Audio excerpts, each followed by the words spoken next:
ॐ भूर्भुवः स्वः तत्सवितुर्वरेण्यं भर्गो देवस्य धीमहि धियो यो नः प्रचोदयात्। ॐ चैतन्यं शाश्वतं शान्तं व्योमातीतं निरञ्जनं नादबिन्दुकलातीतं तस्मै श्रीगुरवे नमः। तस्मै श्रीगुरवे नमः। ॐ सद्गुरुचरणं कमलेभ्यो नमः।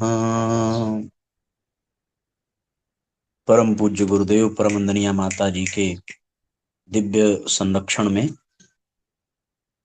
ऑनलाइन दैनिक स्वाध्याय के आज के सत्र में उपस्थित आप सभी आत्मीय बंधुओं का बहुत बहुत स्वागत, बहुत बहुत अभिनंदन है साथियों। आइए भावपूर्वक आज की चर्चा का हम सभी शुभारंभ करते हैं।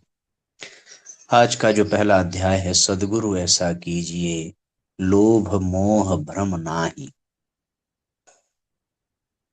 सभी भावपूर्वक आज की चर्चा को सुनें और अधिक से अधिक साथियों शेयर जरूर करें, जिससे कि सबको इसका लाभ मिले। मार्च महीने की अखंड ज्योति पत्रिका इस वर्ष की हम लोग पढ़ रहे हैं। ये अपने आप में बड़े सौभाग्य का विषय है कि हमें नित्य प्रति पूज्य गुरुदेव के सानिध्य की प्राप्ति हो रही है, उनके विचारों के रूप में। सद्गुरु को पाकर साधक मानो सब कुछ प्राप्त कर लेता है, क्योंकि सद्गुरु की कृपा से ही साधक के लिए मोक्ष का द्वार खुल जाता है और वह कभी संसार रूपी बंधन में नहीं बंधता। पर प्रश्न यह उठता है कि ऐसे सद्गुरु की पहचान हम करें तो कैसे करें, क्योंकि आज के समय में तथाकथित गुरुओं की भरमार ज्यादा है। जहां धर्म भी अंधा और उत्पाद बन चुका है, वहां आम जन के लिए, सामान्य जन के लिए धर्म तत्व की पहचान और सद्गुरु की पहचान कर पाना असंभव सा होता है। फलस्वरूप आमजन तथाकथित गुरुओं के बिछाए जाल में फंसकर अपना समय, श्रम, साधन व्यर्थ गंवाते हैं और अंततः सिवाय पश्चाताप के उन्हें कुछ भी प्राप्त नहीं होता। इसलिए संत कबीर जैसे सद्गुरु आम जन को, सामान्य जन को ऐसे तथाकथित गुरुओं से सावधान रहने की स्पष्ट सलाह देते हैं। काका गुरु है आंधरा, चेला खरा निरंध, अंधे को अंधा मिला, पड़ा काल के बंध।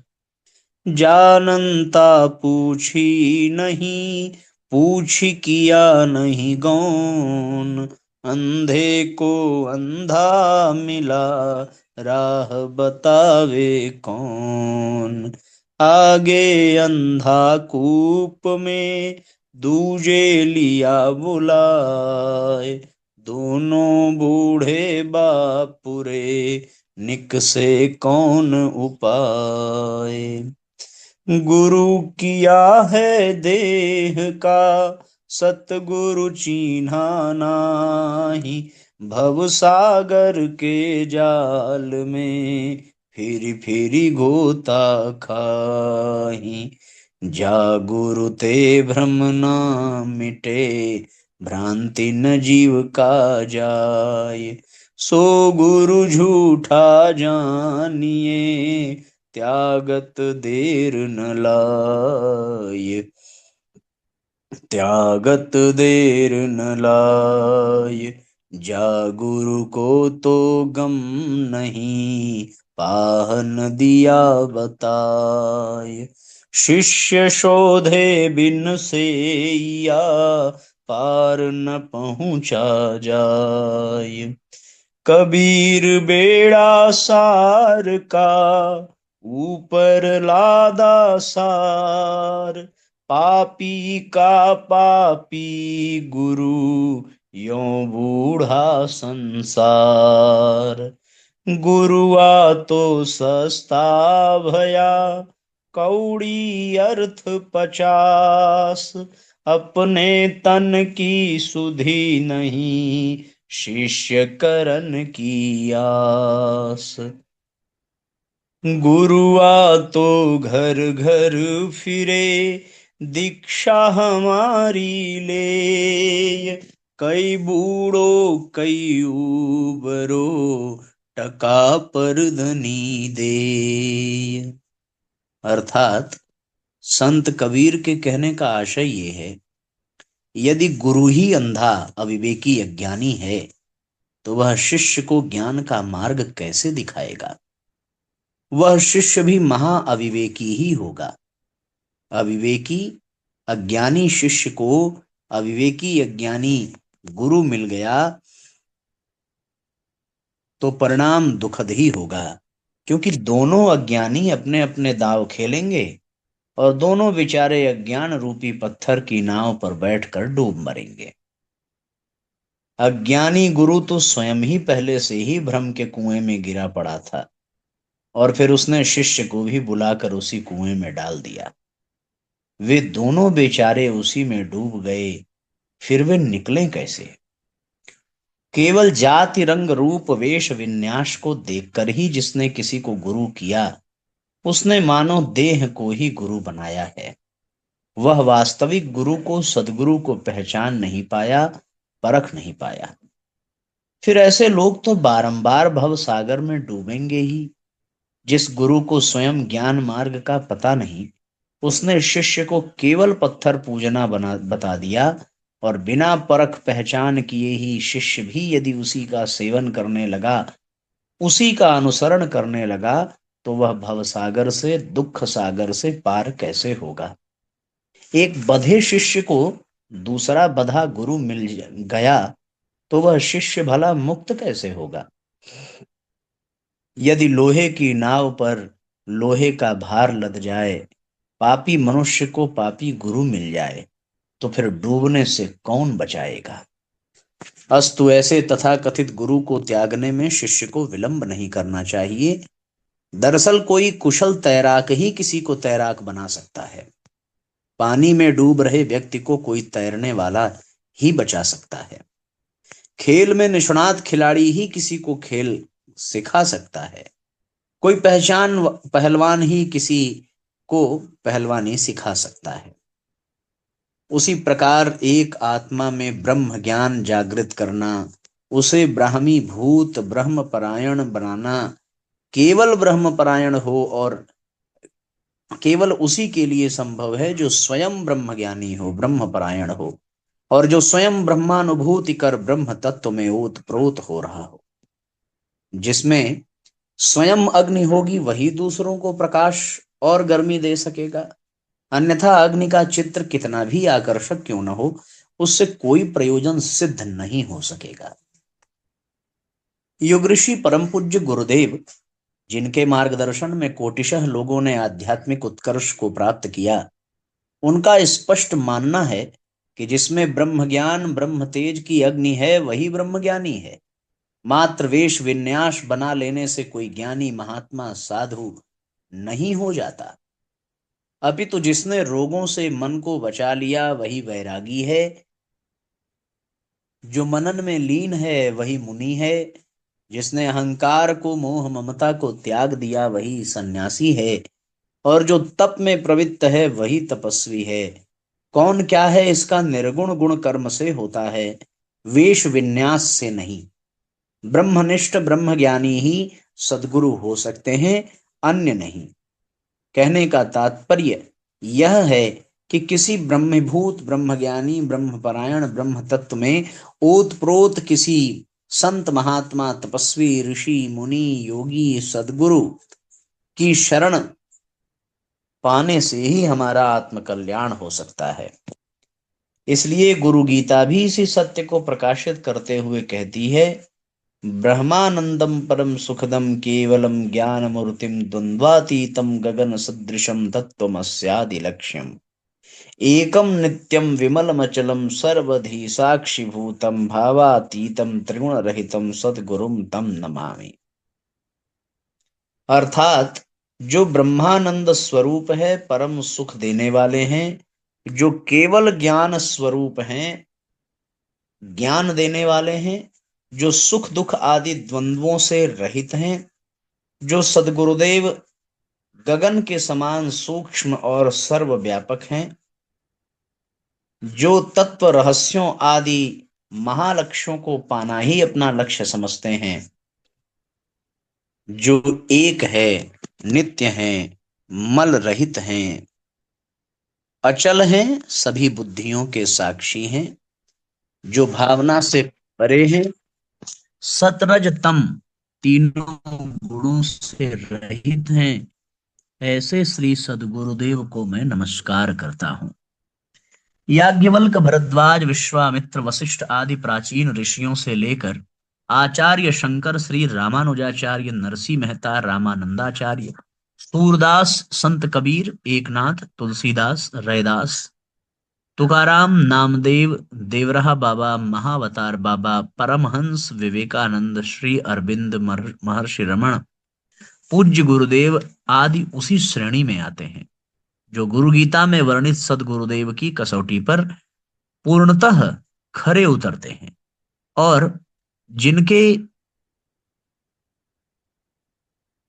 खरे उतरते हैं और जिनके आश्रय और ज्ञान को पाकर कोटिशः शिष्यों का जीवन प्रकाशित रहता है।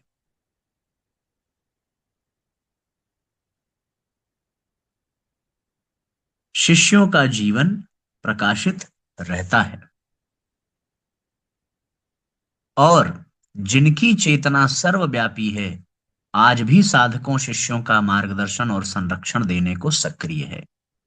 ऐसे ब्रह्मनिष्ठ ब्रह्मज्ञानी गुरु ही सद्गुरु हैं और गुरु के रूप में वर्ण करने के योग्य हैं।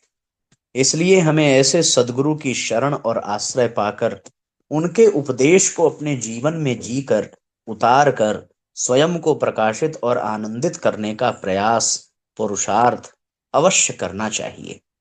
हम सभी के लिए संत कबीर का भी यही उपदेश है। सद्गुरु ऐसा कीजिए, लोभ मोह भ्रम नाही, दरिया सो न्यारा रहे, दी से दरिया माही कबीरा, दी से दरिया माही। सांचे गुरु के पक्ष में मन को दे ठहराय, चंचल से निश्चल भया,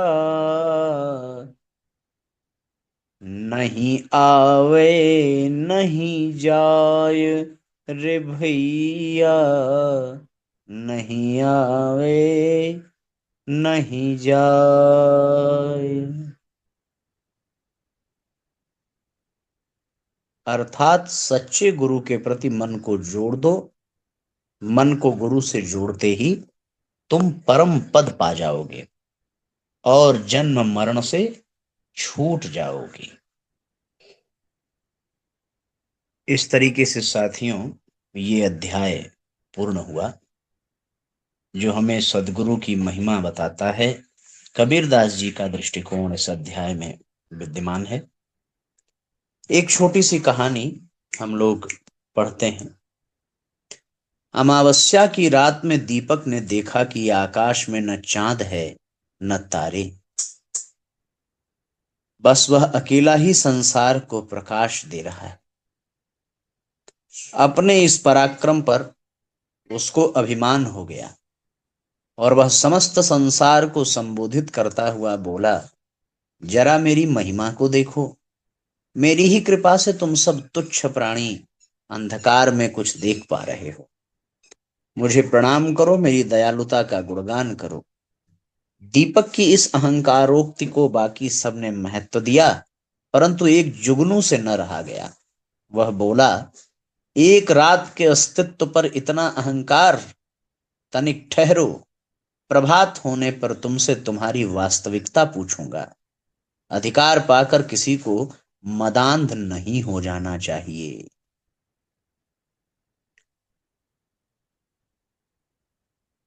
इसलिए साथियों, भगवान की कृपा से यदि कोई पद प्रतिष्ठा मिल जाए तो उसका अभिमान न हो। अभिमान नहीं होगा तभी हम उसका सदुपयोग कर पाएंगे, और यदि अभिमान हो गया तो उसका दुरुपयोग ही होगा, यह सुनिश्चित है। इसलिए साथियों, जो भी प्रतिभा, जो भी विभूतियां, जो भी भगवान की कृपा से हमें प्राप्त हैं, उन सबको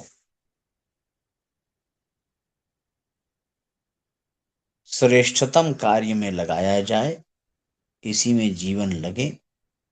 इसके लिए आप सबको बहुत बहुत आभार।